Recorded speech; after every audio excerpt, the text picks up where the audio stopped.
often cited as one of the most powerful locomotives ever built, right here in Roanoke, Virginia, no less, has returned back to its hometown under its own power. We're here today at the Winston Link Museum, where incredible things about to happen. History is happening right here, from children's books about the 611 to folks who's traveled near and far to check out the return of the 611. We're excited to be here for the homecoming celebration. I'm Kiana Price-Wade with Round Roanoke, seen exclusively here on Cox 9.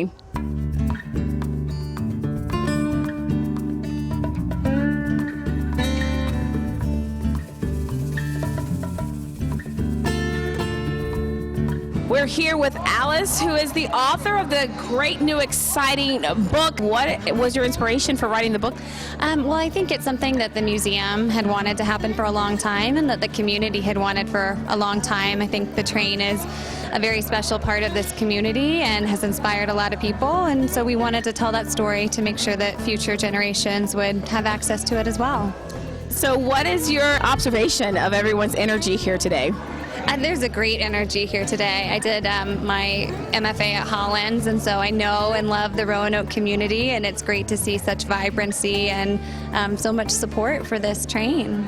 It's a complete honor to be standing here with Nancy Ruth Patterson, one of my former educators from high school and absolute role model. How did you get involved with Grand Prix?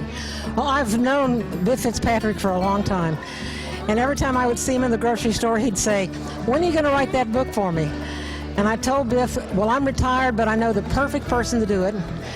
It's Allie Standish. She was a student of mine at Hollins." And then I talked Ann Glover, a well-known, celebrated artist, into doing the illustrations. And she had never illustrated a children's book. So for both of them, it was the first time around.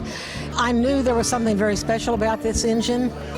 But as Allie said when we went to visit the engine with Biff Fitzpatrick down in Spencer, she said it doesn't take long before this rusty old machine grabs its way into your heart, and it did.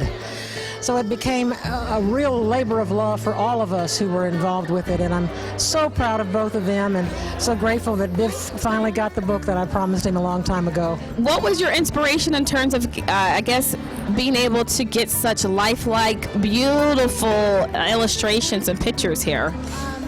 I love this train. I love the way it looks. I love the face of the train and the whole presence of it. So it got under my skin really quickly, and then I was off. I was off and running. I noticed a lot of beautiful faces in the book. In fact, I think, is that Bev right there in the corner? I believe that somehow Bev Fitzpatrick's picture is in this book. I don't know how that happened. There are people from town and around town in this book.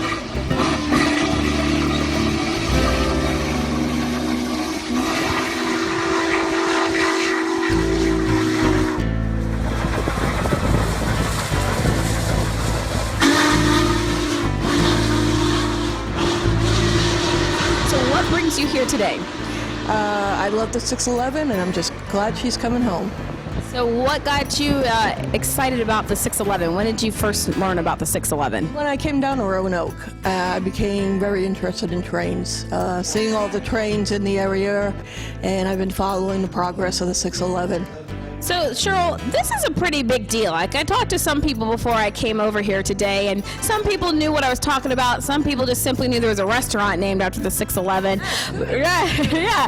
But for those that don't know exactly the importance of today, let our viewers know, like, how impressive is this? From what I hear from the old-time folks around here, it's very impressive. The 611's been a big part of the history in the Roanoke area, the Big Lick area before it became Roanoke.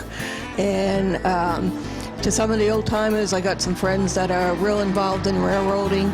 It's very important. It's a big thing. You know, I don't have a tremendous knowledge of the steam locomotives and the railroading industry as a whole, but I know that the 611 coming back under our own power, under steam power, is a tremendous feat.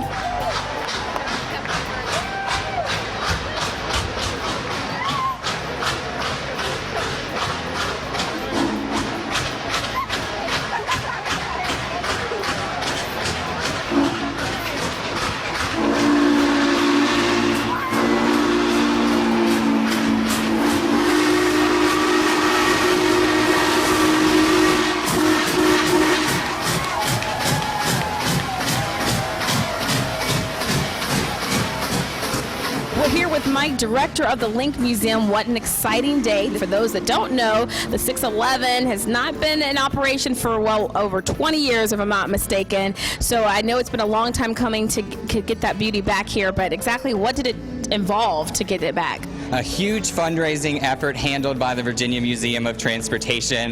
They got deeply involved and decided that they wanted to see the 611 back on the rails. They contacted their rail fans, they started a campaign, and here we are almost 1 year later today.